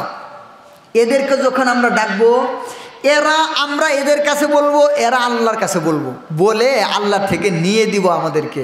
এটা ছিল কাফেরদের বিশ্বাস। কাদের বিশ্বাস? কথা কয় না, কথা কয় না। এটা ছিল কাফেরদের বিশ্বাস। আল্লাহ তাআলা কোরআনের মধ্যে বলতেছেন, মা না'বুদুহুম ইল্লা লিয়ুকররিবুনা ইলাল্লাহি যুলফা। আল্লাহ তাআলা বলতেছেন, ও আমার নবী, আপনি যদি আবু জাহেল, আবু লাহাব, উতবা, সাইবাকে আপনি যদি জিজ্ঞাসা করেন, ও চাচা, আপনারা এই মূর্তির ইবাদত কেন করেন, এই লাত, উজ্জা, হুবল, মানাতের ইবাদত কেন করেন? এবার আবু জাহেল কয়, মা না'বুদুহুম, তওবা তওবা, আস্তাগফিরুল্লাহ। কি কয়, কি কয়? আল্লাহ তাআলা কোরআনের মধ্যে জানাই দিয়েছেন, আল্লাহ তাআলা কোরআনের মধ্যে সবগুলা কথা বিস্তারিত বর্ণনা করে দিয়েছেন। আবু জাহেল, আবু লাহাব, উতবা, সাইবা, মক্কার কাফেরেরা কয়, নাউজুবিল্লাহ, আস্তাগফিরুল্লাহ, তওবা তওবা, আমরা তো এদের ইবাদত করি না। মা না'বুদুহুম, আরে মুহাম্মদ তুমি তো বুঝো না, আমরা নবীর ইশকের দিওয়ানা, তোমরা জানো না? আছে না? না, আমরা নবীর ইশকের দিওয়ানা, শরীয়তে সরাজারি, শরীয়তে সরাজারি, তরিকতে নবীর বাড়ি, হাকিকতে হইল তার ঠিকানা, তোমরা জানো না? আমরা নবীর ইশকের দিওয়ানা। আল্লাহ নবী যখন আবু জাহাল, আবু লাহাবকে বলে, ও চাচা, আল্লাহর কাছে চাও, আল্লাহ তাআলা দেনেওয়ালা, আল্লাহর সাথে শরীক করা যাবে না। এবার আবু জাহেল কয়, তুমি মুহাম্মদ বুঝো না, আমরা হইছি ইশকের দেওয়ানা। আবু জাহেলরা কিসের দেওয়ানা? আরে কথা বলেন, কথা বলেন। ওরা হচ্ছে ইশকের দেওয়ানা। আবু জাহেল কয়, মা না'বুদুহুম, আস্তাগফিরুল্লাহ, নাউজুবিল্লাহ, মুহাম্মদ তুমি বুঝো নাই, মা না'বুদুহুম, আমরা তো এদের ইবাদত করি না, কিন্তু এই জন্য করি, ইল্লা, এই জন্য করি, লিয়ুকররিবুনা ইলাল্লাহি যুলফা, এরা আছে না, আমগর আল্লাহর সাথে মিলাই দিব, আল্লাহর থেকে নিয়ে দিব। এই জন্য আমাদের সমাজে একদল মানুষ আছে, ওরা পোলা চায় মাজারে গিয়ে।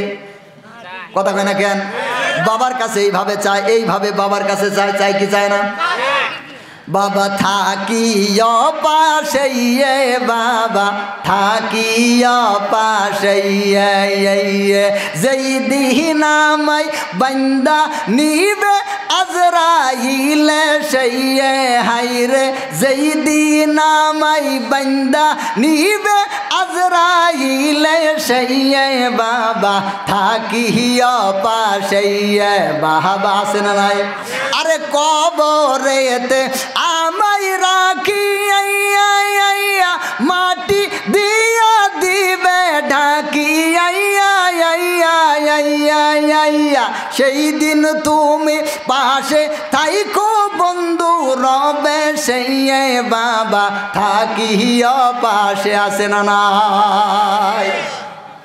ও মুসলমান, ওদেরকে যদি জিজ্ঞাসা করেন, এই বেটারা, আল্লাহ তাআলা কোরআনের মধ্যে বলে দিয়েছেন, ইয়্যাকা না'বুদু ওয়া ইয়্যাকা নাস্তাঈন, একমাত্র আমি আল্লাহর ইবাদত করবি, একমাত্র আমি আল্লাহর কাছেই সাহায্য চাবি। ও মুসলমান, কোরআনের মধ্যে আছে না নাই? ইয়্যাকা না'বুদু ওয়া ইয়্যাকা নাস্তাঈন। উলামায়ে কেরামরা খুব সহজে বুঝবে, আপনাদের বুঝতে একটু কষ্ট হবে। আমি একটু বাংলায় ভেঙে ভেঙে বলি, একটু বোঝার চেষ্টা করেন। দেখেন, আল্লাহ তাআলা বলতেছেন, ইয়্যাকা না'বুদু ওয়া ইয়্যাকা নাস্তাঈন। আল্লাহ যদি এইভাবে না বলে বলতেন না আবুদুকা ওয়া নাস্তাইনুকা তাহলেও হয়ে যাইতো, কিন্তু আল্লাহ তাআলা ইয়া শব্দ দুই জায়গার মধ্যে লাগাইছেন, ইয়াকা নাবুদু ওয়া ইয়াকা নাস্তাইন। আল্লাহ তাআলা ইয়া শব্দ না লাগায়া যদি বলতেন নাবুদুকা ওয়া নাস্তাইনুকা তাহলেও অর্থ হইতো, কিন্তু এর মধ্যে আসমান জমিন তফাৎ হয়ে যাইতো। উলামায়ে কেরামরা তো বলার আগেই বুঝছে, কিন্তু আপনারা বুঝেন না। আপনাদেরকে আর একটু ভেঙ্গে বলি। যেমন মনে করেন কোনো ব্যক্তি বলছে যে আমি ভাত খাইছি, আরেকজন ব্যক্তি বলছে আমি শুধু ভাত খাইছি। বলেন তো এই দুই কথার মধ্যে পার্থক্য আছে না নাই? যেই ব্যক্তি বলছে আমি ভাত খাইছি তার মানে সে ভাতের সাথে তরকারি এবং অমুক তমুক অনেক কিছু খাইছে। আর যেই ব্যক্তি বলে আমি শুধু ভাত খাইছি তার মানে সে খালি ভাত খাইছে, ভাত ছাড়া অন্য কিছু খায় নাই। কথা কি বুঝলেন?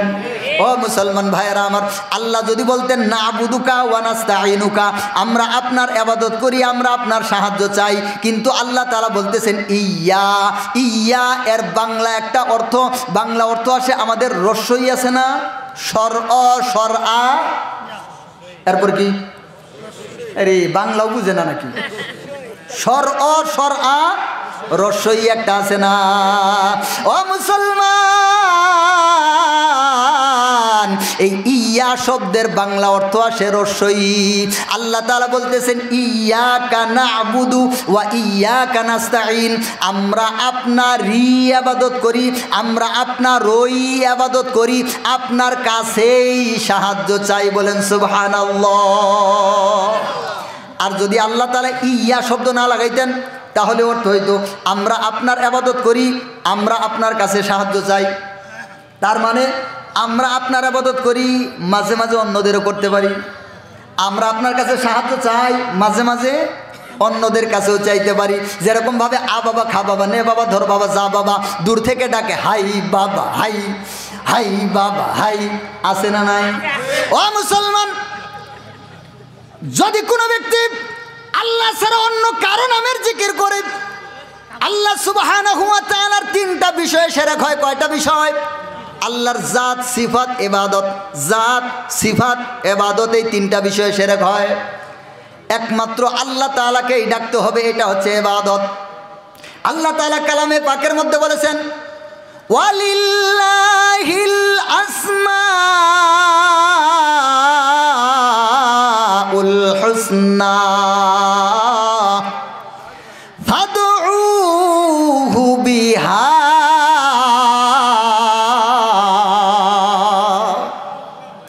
আল্লাহ তাআলা বলতেছেন ও দুনিয়ার মানুষেরা, ও দুনিয়ার বান্দারা, মনোযোগ দিয়ে শোনো।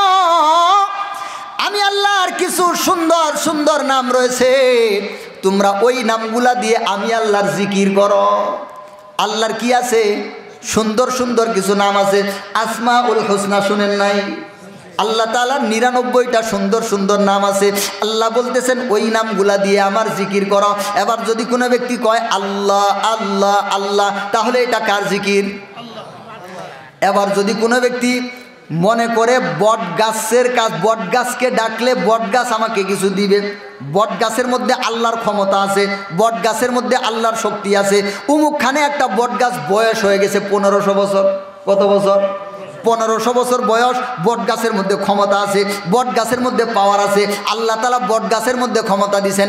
এই জন্য এই বিশ্বাসে সেই ব্যক্তি আবার বট গাছকে ডাকে বট গাছ বট গাছ বট গাছ, বা বট গাছের নামে গান বানাইছে, ও বট গাছ।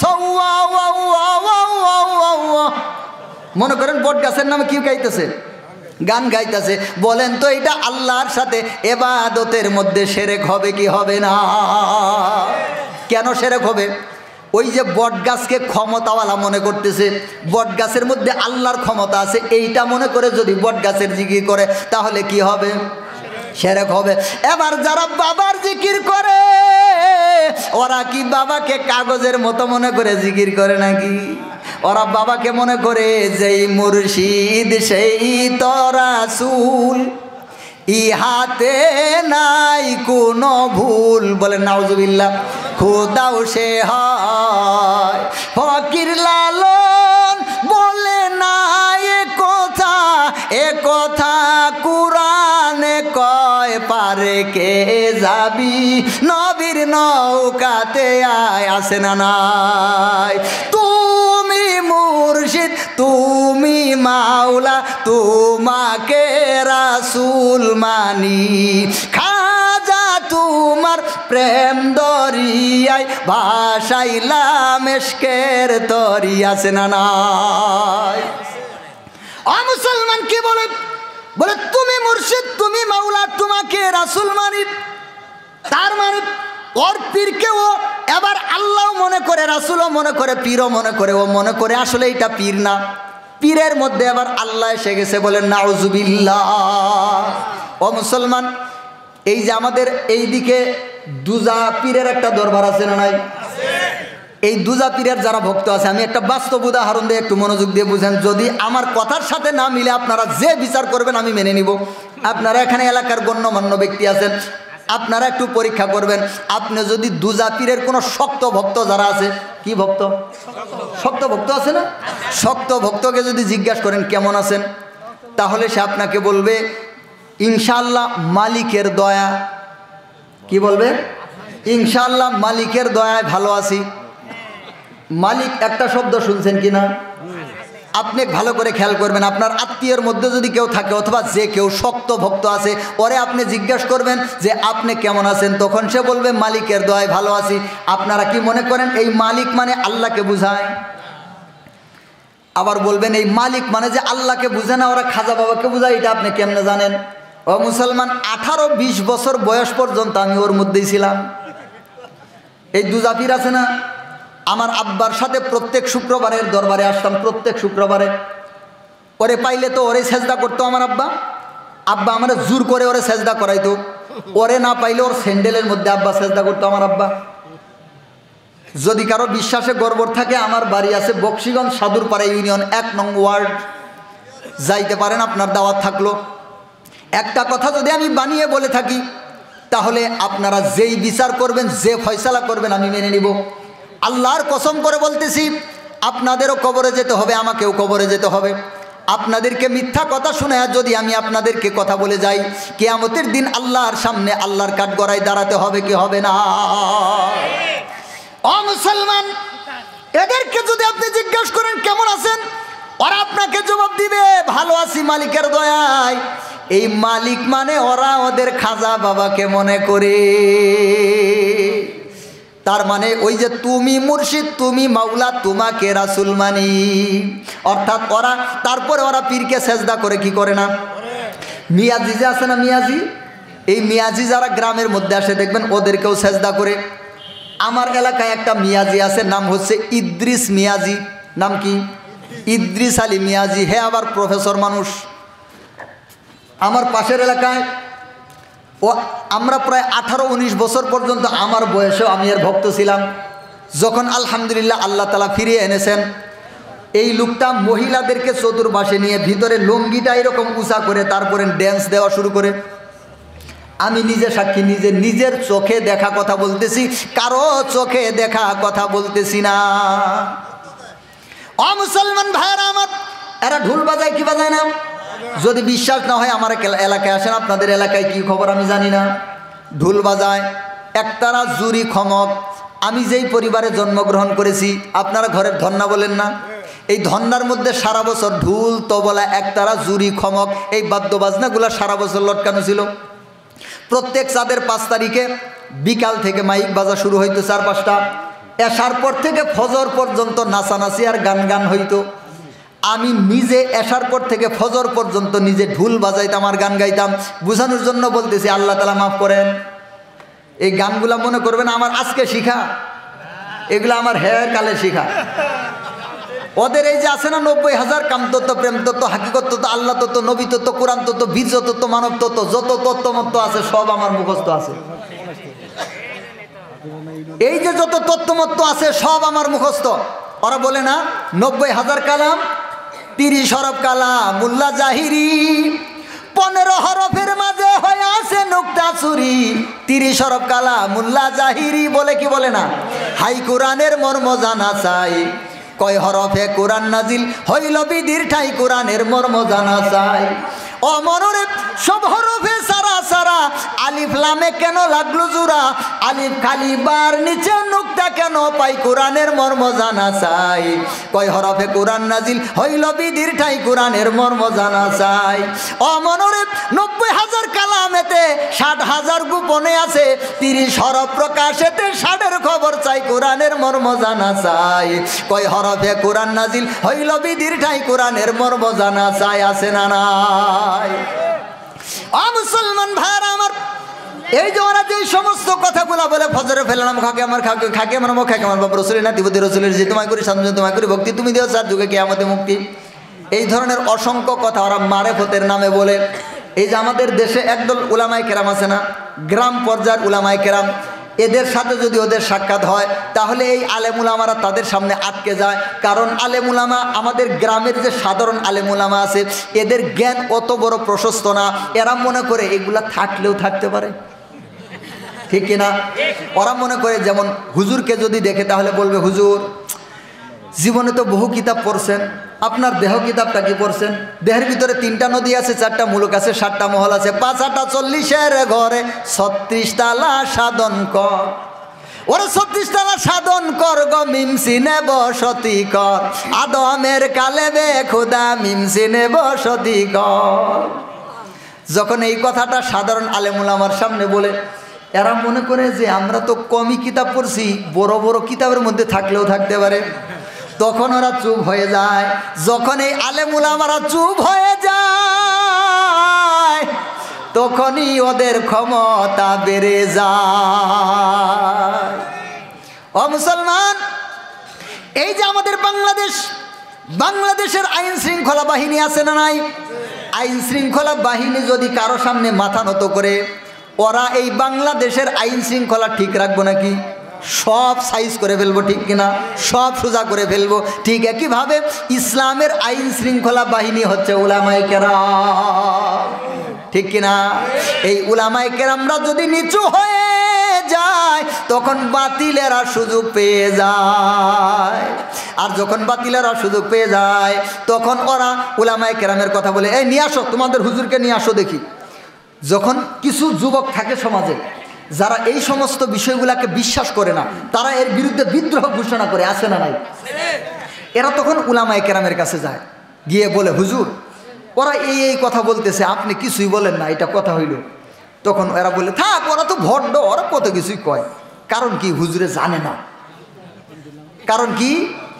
হুজুরে জানে না। হুজুর যদি জানতো এই প্রত্যেকটা কথা নাফরমানি, এই প্রত্যেকটা কথা ভণ্ডামি, এগুলা আসছে ইসলাম থেকে নয়, ইসলামের বাইরে থেকে, তখন হুজুর বলতেন, ভাই এগুলা ভণ্ডামি, আসেন আমার সামনে নিয়ে আসেন, আমি দেখায় দেই, এগুলা সব নাফরমানি আর ভণ্ডামি, সব আমার জানা আছে। তখন ওই যুবকরা আরো গরম হয়ে ভণ্ডামি সব সাইজ করে ফেলতো, ঠিক কিনা? কিন্তু যুবকরা যখন হুজুরদের কাছে যায়, তখন হুজুরেরা চেফা খায়। হুজুর যখন চেফা খায়, তখন ভণ্ডদের ভণ্ডামি বাড়িয়া যায়। এই জন্য এখানে আপনারা দেখবেন, এই যে পরিচালক, আমার নামের শেষে দেওয়া আছে, পরিচালক দাওয়াতুত তাওহীদ বাংলাদেশ, উলামায়ে কেরামদের জন্য বলতেছি। এই দাওয়াতুত তাওহীদ বাংলাদেশ নামে আমি নতুন একটা দাওয়াতি কার্যক্রম শুরু করতেছি ইনশাআল্লাহ।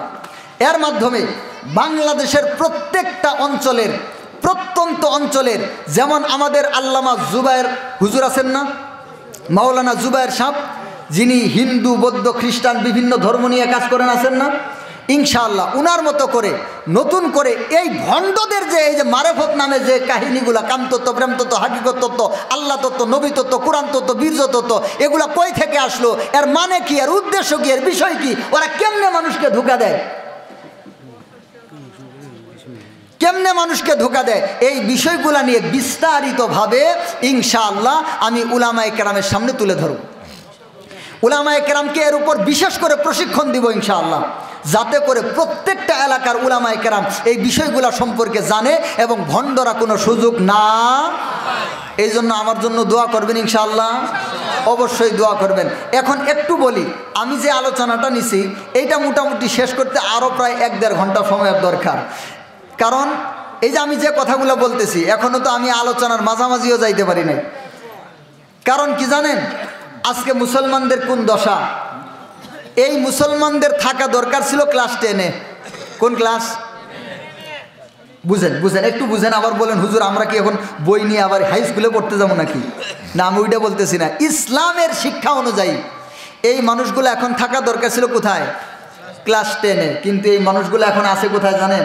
ওই যে ছোটোবেলায় প্রাইমারিতে গেছেন না, স্যারেরা বলতো দে কান ধর, যদি এই পাশ থেকে ওই পাশে কান ধরতে পারোস তাহলে একটা ক্লাসে ভর্তি করতো। ক্লাসটার নাম কি? সুডো ওয়ান, ওয়ান না, সুডো ওয়ান। মানে স্যারেরা পড়াইতো ক ক খ গ ঘ, আমরা পড়তাম ক গ গ গ, ঠিক কিনা? আপনারা আছেন এই সুডো ওয়ানের ক্লাসে, আর আমি যে পড়াটা পড়াইতেছি এটা হচ্ছে ক্লাস 10-এর পড়া। আপনাদের এই ক্লাসের ছাত্র থাকা দরকার ছিল। ওই যে বললাম না, किया बगैर माना और मतलब समझे हुए सिर्फ जबान से कलिमा पढ़ लेने से आदमी मुसलमान हो जाता है नहीं। শুধুমাত্র মুখে মুখে কালিমার অর্থ এবং উদ্দেশ্য বোঝা ব্যতীত শুধুমাত্র মুখে মুখে কালিমা পড়লেই কোনো ব্যক্তি মুসলমান হয়? এখন আমাদের সমাজে কয়জন ব্যক্তি কালিমার অর্থ এবং উদ্দেশ্য জানে? আবার এরা শুক্রবারের দিন এমন টাইমে মসজিদে যায় যখন খুতবা দিয়ে নামাজটা শুরু হবে। ও মুসলমান, এখন তোমাদের মাদ্রাসায় পড়ার সুযোগ নাই। উলামায়ে কেরাম তোমাদের জন্য ব্যবস্থা করেছেন, জুমার দিন ওয়াজ হয় কি হয় না? জুমার দিন কাজগুলাকে বাদ রেখে সবার আগে মসজিদে গিয়ে বসবেন, উলামায়ে কেরামের সামনাসামনি বসবেন, উলামায়ে কেরাম যা বক্তব্য দেয় মনোযোগ দিয়ে শুনবেন, মুখস্থ করে নেবেন, এলেম শিখার নিয়তে যাবেন। বলেন সুবহানাল্লাহ। ঈদের দিন উলামায়ে কেরাম বক্তব্য দেন কি দেন না? ঈদের দিন সবার আগে গিয়ে বসবেন, উলামায়ে কেরাম যা বলেন মনোযোগ দিয়ে বুঝবেন। আশেপাশে উলামায়ে কেরামরা যদি কোনো হক্কানি উলামায়ে কেরাম, কোনো অধিক জান্নেওয়ালা উলামায়ে কেরাম আসেন, তাদের বক্তব্যগুলা মনোযোগ দিয়ে শোনার জন্য যত দূরে যাওয়া লাগে যাবেন, কৃপণতা করা যাবে। আর এই ওয়াজ মাহফিলগুলা আপনার দূরেও যদি হয়, কিছু টাকা পয়সা খরচ করেও যদি যেতে হয়, হক্কানি উলামায়ে কেরামরা যেখানে আসবে একটু দূরে হইলেও ওয়াজগুলা মিস করবেন। ওয়াজ কি আরো মিস করবেন? এই বছর যা করছেন, সামনের বছর কিন্তু এরকম করতে পারবেন না। সামনের বছর সবার আগে ইনশাআল্লাহ সবাই সামনে এসে বসে পড়বেন। আল্লাহ তৌফিক দান করেন, বলেন আমিন। এবং উলামায়ে কেরামরা আপনাদের জন্য ব্যবস্থা করে দিয়েছেন তাবলীগ, আছে না নাই? 3 দিনে যান, চিল্লাই যান, তারপরে আপনি বাৎসরিক সময় লাগায় ইসলাম শিখেন, কালিমা শিখেন। উলামায়ে কেরাম আপনাদের জন্য ব্যবস্থা করছে কি করে নাই? এরপরেও যদি আপনি না যান তাহলে আপনি পীড়ন খাওয়ার জন্য তৈরি হয়ে যান। ডাইরেক্ট ফতোয়া, কথা বুঝে নাই? এরপরেও যদি আপনি না যান, এরপরেও যদি আপনি না বুঝেন, তাহলে পীড়ন খাওয়ার জন্য রেডি থাকেন, ফেরেশতারা যেদিন ঘাড়ের মধ্যে ধরে মিজানের দাড়িপাল্লার সামনে দাঁড় করায় দিব, সেই দিন বুঝবেন কেমন লাগে, কয় ধানে কয় চাল, ঠিক কিনা? মুসলমান ভাইয়েরা আমার, এই কথাটা যেহেতু বলতেছিলাম, ওদের মারেফতগুলা কই থেকে আইলো, আমি সংক্ষেপে শুধু 2-1টা কথা বললে না হলে আপনারা বুঝবেন না। ওই ভণ্ডদের মারেফত আসছে 5টা মতবাদ থেকে। কয়টা? সুফি, বৈষ্ণব, সহজিয়া, শিয়া এবং জিন্দিক। সুফি, বৈষ্ণব, সহজিয়া, শিয়া এবং জিন্দিক, এই 5টা মতবাদ থেকে এই ভণ্ডদের এই যে আজকের মারেফত নামে ওরা যেটা বোঝে, এখন তো আমি সময় পাইলাম না মারেফত কাকে বলে, মারেফত শব্দের অর্থ কি, এটা ভেঙে দিলে আপনারা আর একটু সহজে বুঝতেন মারেফত কি জিনিস। আচ্ছা, আপনারা যদি 2-1জন জানেন বলেন তো মারেফত শব্দের অর্থ কি? না, বিষয়টা তা না। মারেফত শব্দের অর্থ কি জানেন, কিন্তু আপনারা বলতেছেন না। মামলা তো আর হবে না, আমি তো মামলা খাইছি, আপনাদের তো আর মামলা দিব না। বলেন তো মারেফত শব্দের অর্থ কি? আপনারা যেটা জানেন এটাই বলেন। আরে জানে কিন্তু কয় না। মারেফত মানে গোপন, এটা আপনারা জানেন না, এটা শুনছেন কিন্তু ওরা কয় মারেফত শব্দের অর্থ কি? গোপন। আসলে মারেফত শব্দের অর্থ গোপন না, এটা হচ্ছে সবচাইতে বড় ভণ্ডামি এই জায়গার মধ্যে। মারিফাতুন, মিম আইন র ফা তা, এই 5টা অক্ষরে মারেফত। আল মারিফাতু পেহচান না, পরিচয় লাভ করা। মারেফত শব্দের অর্থ কি? পরিচয় লাভ করা। মহান আল্লাহর কি ক্ষমতা, মহান আল্লাহর কি সত্তা, মহান আল্লাহর কি গুণ, মহান আল্লাহর কত বড় পাওয়ার, তিনি আমাকে কি করতে পারেন, তিনি আমাকে নিজের হাতে কুদরতে বানাইছেন। আল্লাহর এই পরিচয় লাভ করে আল্লাহর সাথে বান্দার সম্পর্ক জুড়ে দেওয়া, এর নামই হচ্ছে মারেফত। বলেন সুবহানাল্লাহ। কিন্তু ভণ্ডরা আজকে যে মারেফত মনে করে, এটা 5টা মতবাদ থেকে আছে। কয়টা? সুফি, বৈষ্ণব, সহজিয়া, শিয়া এবং জিন্দিক। সুফি আসছে ইসলামের একটা নাপাক মতবাদ থেকে। ইসলাম নাম, কিন্তু ওটার নাম ইসলাম না। ইসলামের মধ্যে থেকে একদল নাপাক মানুষেরা কিছু মতবাদ ঘটাইছে, ওখান থেকে আসছে সুফি। বৈষ্ণব আসছে হিন্দু থেকে, সহজে আসছে বৌদ্ধ ধর্ম থেকে, আর শিয়া মতবাদ আছে এই ভণ্ডদের মধ্যে। আরেকটা আছে জিন্দিকি, যারা পারস্য দেশের একদল নাস্তিক, ওই নাস্তিকদের মধ্য থেকে একটা মতবাদ আসছে। এই 5টা থেকে আসছে এদের। এখন এদের বিস্তারিত বলতে গেলে লম্বা সময়ের দরকার, বিস্তারিত আর ওইদিকে যাইতে পারলাম না। আমাদের প্রধান মেহমান এসে পড়েছেন, হুজুরকে রেখে আমি তারপরেও যথেষ্ট সময় নিছি, আর এত বেশি সময় নেওয়া যাবে না। আচ্ছা বলেন তো, এই মাহফিলটা প্রত্যেক বছর এইভাবে হোক, কে কে চান? আল্লাহ কবুল করেন, বলেন আমিন। যদি চান, এই মাহফিলটা যারা গড়াইছেন, কি পরিমাণ কষ্ট, কি পরিমাণ মেহনত। এই যে এখন অন্যদের মাহফিলে আসছে যে মুখলেস ভাই আছে না, আপনাদের মুহতামিম সাহেব, হ্যাঁ আমার বন্ধু, আমরা একসাথে একসাথে অনেক দিন পর্যন্ত লেখাপড়া করছে, আপন ভাইয়ের মতো সম্পর্ক ছিল আমাদের। এই ভাইয়ের এখানে উনি মুহতামিম হয়েছেন, উনি বড় মেহনত করতেছেন, ওনার জন্য আপনারা দোয়া করবেন। এই মাদ্রাসার দিকে আপনারা সুনজর রাখবেন কি রাখবেন না?